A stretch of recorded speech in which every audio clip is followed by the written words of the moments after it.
Hello students, welcome to NBGI class 11th biology. आज हम लोग इस चैप्टर में आगे RH समूह के बारे में पढ़ेंगे। तो RH समूह क्या होता है, इसको हम RH एंटीजन भी बोलते हैं और RH कारक भी कहते हैं, जिसके बारे में जानकारी दी गई है कि ये 80% लोगों में पाया जाता है। और इसकी खोज कहाँ से हुई थी? तो इसकी खोज रीसस बंदर के शरीर में पाए जाने वाले रुधिर में की गई थी। किसने की थी?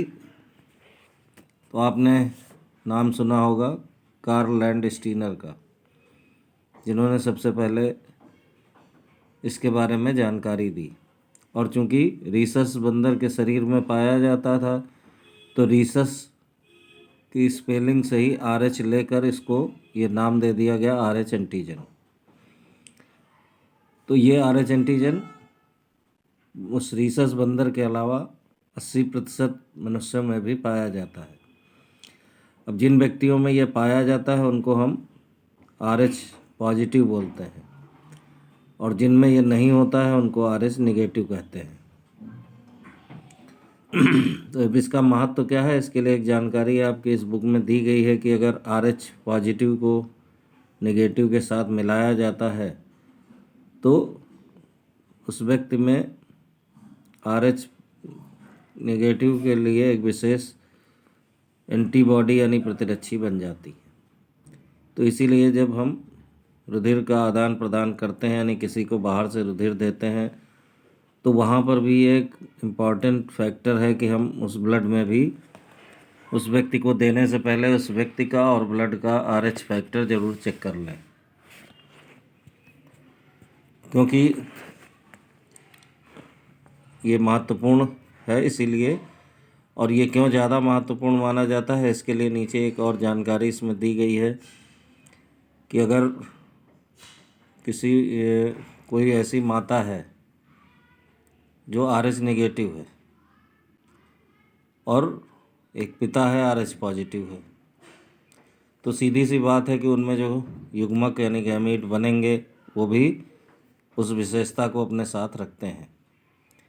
तो अगर RH नेगेटिव के शरीर में RH पॉजिटिव का युग्मक आता है और वो युग्मक जुड़ेंगे, तो जब वो उस नेगेटिव के शरीर में जाएगा तो RH पॉजिटिव जब उसके शरीर के अंदर दाखिल होगा तो उसका विरोध करने के लिए वहाँ एंटीबॉडी बननी शुरू हो जाएंगी।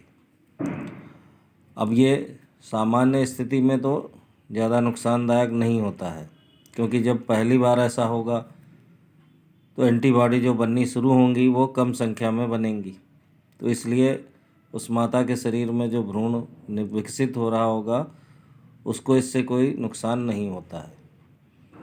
लेकिन अगर इसी तरह की कंडीशन दोबारा फिर आती है तो माता के शरीर में ज़्यादा मात्रा में एंटीबॉडी निर्मित होने लगते हैं, और जब ये ज़्यादा मात्रा में निर्मित होते हैं तो ये भ्रूण में जो रुधिर मौजूद होगा उसकी जो रुधिर कणिकाएं हैं, लाल रुधिर कणिकाएं, वो इससे प्रभावित हो सकती हैं यानी नष्ट हो सकती हैं, जिसके कारण भ्रूण में खून की कमी उत्पन्न हो सकती है और उसको पीलिया जैसे लक्षण उत्पन्न हो जाते हैं। तो ऐसी अवस्था को कहते हैं एरिथ्रोब्लास्टोसिस फेटालिस।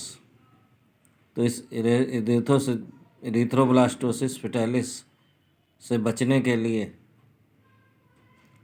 ये ज़रूरी है कि हम पहले से इसका परीक्षण अवश्य कर लें।